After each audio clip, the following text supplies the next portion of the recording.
Dublin, the capital of Ireland, nowadays a vibrant city of culture. Dublin's brutal gangster culture evolved in the shadow of the Troubles, a bloody civil war that tore apart the north of Ireland for 30 long years. Its key players remained in the shadows, but in this film, the man some have called the godfather of Irish crime tells us his story for the first time.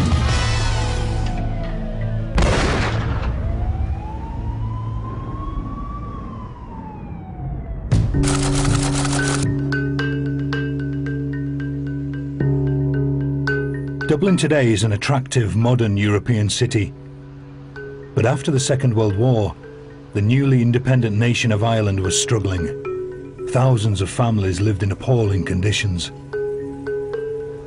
Two men born into this dire poverty would grow up to be key players in Dublin's underworld. One was the anarchic Martin Cahill, later nicknamed the General. The other was Christy Dunn, the head of one of Ireland's most notorious criminal families. Now 73, he says he's retired from crime, but opens up about his criminal past. When we were kids, we robbed, really. When my father was locked in prison, my mother found it hard, and we just took it upon ourselves to make sure she had, you know, the comforts around her. Dunn was the oldest of 17 children. When his parents went to find work in England, he was left in charge.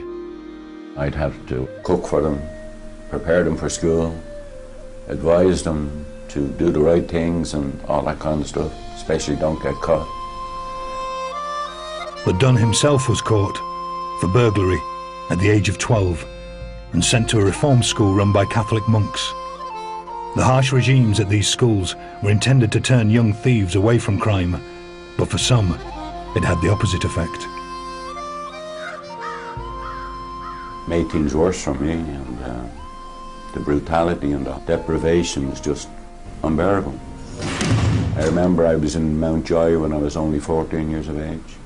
That was the main prison in Dublin. The population at the time, I remember, was only 42 prisoners, and I nearly could name every one of those. In the early 60s, serious crime was rare in Ireland, but that all changed in the late 60s when civil war erupted. The so-called Troubles in the north began after Catholics protested against discrimination and were attacked by the police. Their plight prompted some south of the border to take action. Now free from jail, Christy Dunn was in the thick of it. He was charged with handling a haul of stolen food, which he claims was destined for starving Catholics 100 kilometers north. They were practically under siege in the north of Ireland in certain areas. We had a lorry load of food which was stolen from a company in Dublin named Mako. Dunn went even further, forging a link to Sour Era, a paramilitary group. They secured guns and used them to carry out a string of robberies as a way of raising money to help the fight in the north. His inspiration came from the paramilitaries, who had realised there was money to be made from kidnapping the rich and famous. Though the Gardaí still won't say who they believe is involved in the kidnapping, it's thought the gang may be members of the Provisional IRA. But while the IRA used kidnap for ransom or to get prisoners released, Dunn saw it as a way of making money. The postmaster identified Christy Dunn's voice as being the one on the tape he'd been played, but that wasn't enough.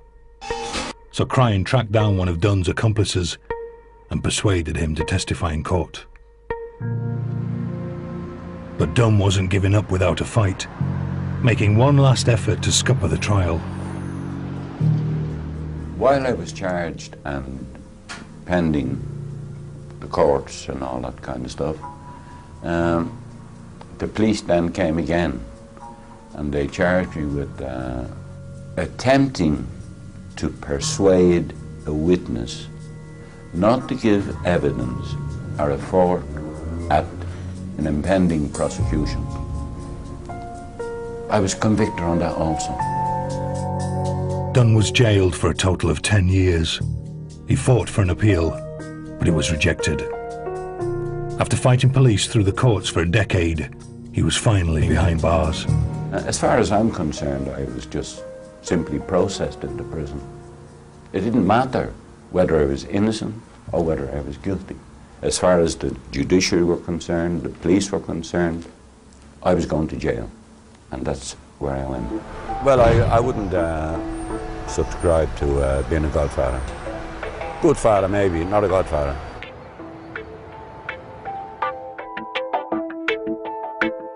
Don't miss Liquid Bomb Plot, the true story of a surveillance operation that foiled a terrorist threat, coming soon. Now, there's no commercial break, so stay tuned for brand new Air Crash Investigation.